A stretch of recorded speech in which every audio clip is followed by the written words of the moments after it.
الحمد لله كفى وسلام على عباده الذين اصطفى أما بعد সম্মানিত দেশবাসী, দেশে এবং প্রবাসে, কাছে এবং দূরে যে প্রান্ত থেকে আমার লাইভ দেখতেছেন, শুনতেছেন, আমি সবাইকে তাহরিকে ইনসাফের পক্ষ থেকে ধন্যবাদ জানাচ্ছি এবং অনুরোধ করতেছি আমার লাইভটারে মনোযোগ সহকারে শুনিয়া সাবস্ক্রাইব করিয়া ছড়াইয়া দিবেন। যারা নতুন দর্শক তাদের কাছে অনুরোধ সাবস্ক্রাইব করবেন, আর যারা সাবস্ক্রাইব করিয়া দিয়েছেন তাদেরকে অনেক অনেক ধন্যবাদ।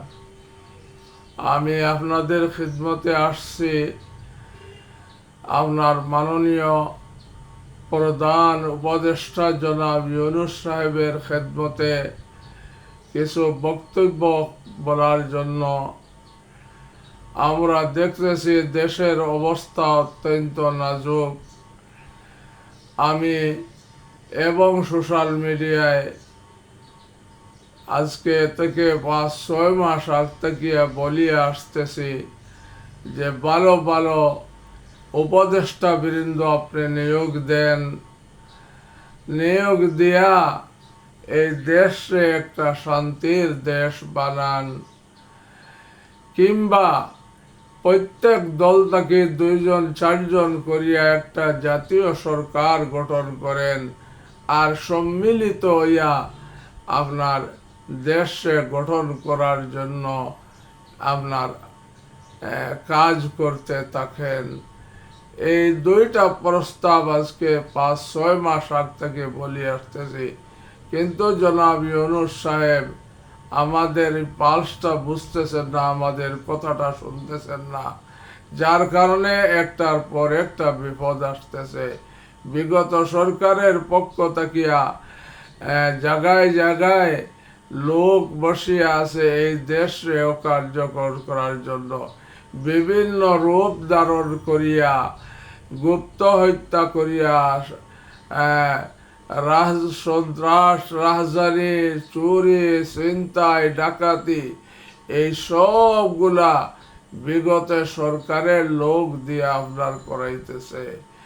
গত শুক্রবারে যে হিজবুত তাহরীর, যেটা আপনার সংগঠনকে নিষিদ্ধ করা সংগঠন, এই সংগঠন এরা আপনার পরিষ্কার করিয়া আপনার পোস্টার ছাপাইয়া আপনার তারা বাইতুল মুকাররম তাকিয়া মিটিং করলো, মিছিল করলো।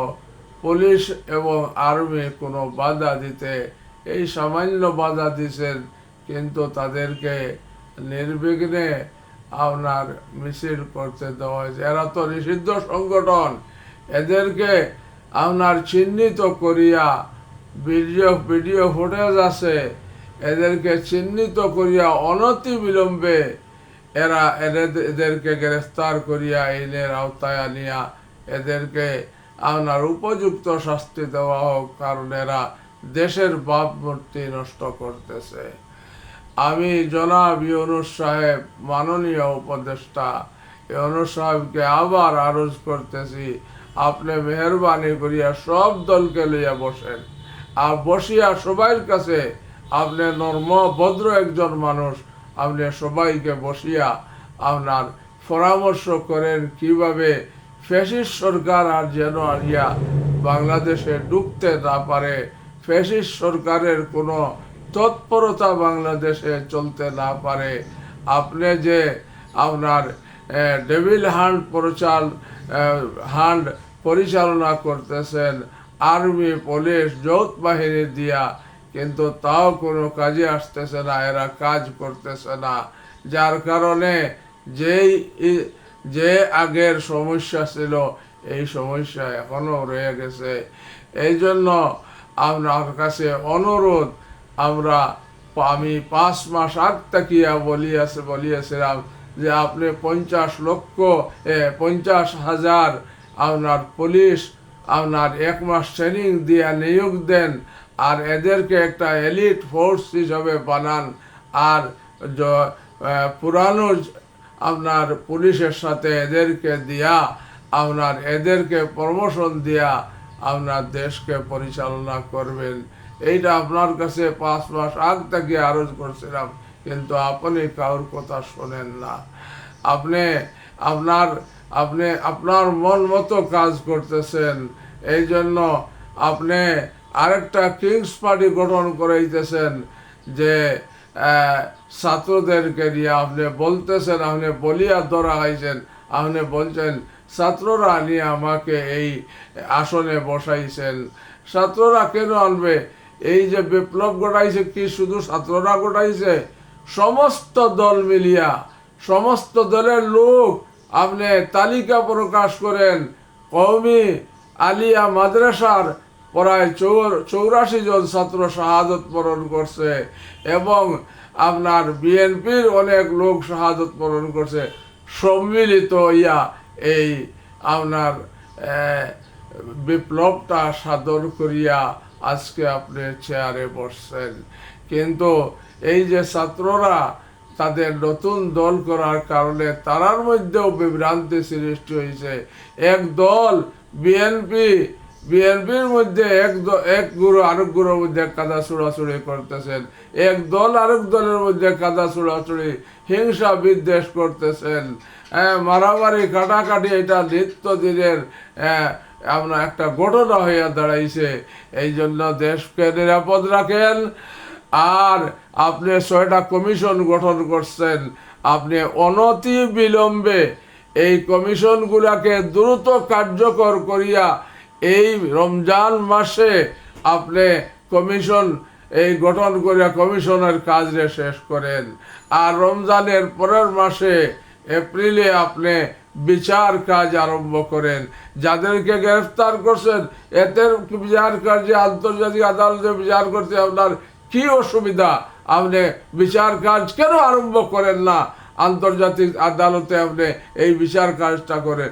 যারা দেশের বাইরে তাদেরকেও এভিডেন্স জোগাড় করিয়া, প্রমাণাদি জোগাড় করিয়া, তাদেরকে যেহেতু যে সময় আসবো তাদেরকে গ্রেফতার করিয়া শাস্তির আওতায় আনবেন, কিন্তু তাদের সাজাকে আপনি সরাইয়া দেন। এইটা তো করতে পারেন। আপনি এই যে আন্তর্জাতিক আদালত গঠন করছেন, আপনার কাছে অনুরোধ, আপনি আগামী মাস থেকে আন্তর্জাতিক আদালতে আপনার ফাংশন করেন, আর এদের বিচার কাজ তড়িগড়ি করিয়া আপনার শেষ করেন। আপনি দেখেন আফগানিস্তানের অবস্থা, আপনি দেখেন আপনার সিরিয়ার অবস্থা। যারা দূষণ দেশে ধ্বংসকারী, এদেরকে তারা আপনার কয়েকশো আপনার একসাথে গুলি করিয়া ধ্বংস করিয়া হত্যা করিয়া ফেলছে। দেশ শান্তি হয়ে গেছে। এই জন্য আপনিও বাংলাদেশের যারা দূষর, এদেরকে আপনি তাড়াতাড়ি শাস্তির আওতায় আনেন, আনিয়া দেশকে শান্তি করার ব্যবস্থা করেন। আর রইল যে আওয়ামী লীগ নির্বাচনে আসবে কিনা, আমি একটা পরামর্শ দিতেছি। যারা আওয়ামী লীগের সক্রিয় ভূমিকা, যারা দোষী, যারা খুন ডাকাতি লুট করছে, টাকা লুট করছে, মানুষ হত্যা করছে, এদেরকে তো আপনি বিচারের আওতায় আনবেন। আর যারা কোনো দোষ করে নাই, যারা আপনার সাপোর্ট করছে আওয়ামী লীগকে, তাদেরকে বলবেন, তাদেরকে বলতেছি আপনারা তওবা করেন। তওবা করিয়া যারা আর আওয়ামী লীগ করবেন না, আপনারা তওবা করেন। আর ইনশাআল্লাহ এর মাধ্যমে আপনারাও আপনার এই নির্বাচনে অংশগ্রহণ করিতে পারবেন। কিন্তু যারা দোষী, যারা খুন খারাপি করছে, টাকা পয়সা লুট করছে, এদেরকে কখনো নির্বাচনে আনা যাবে না।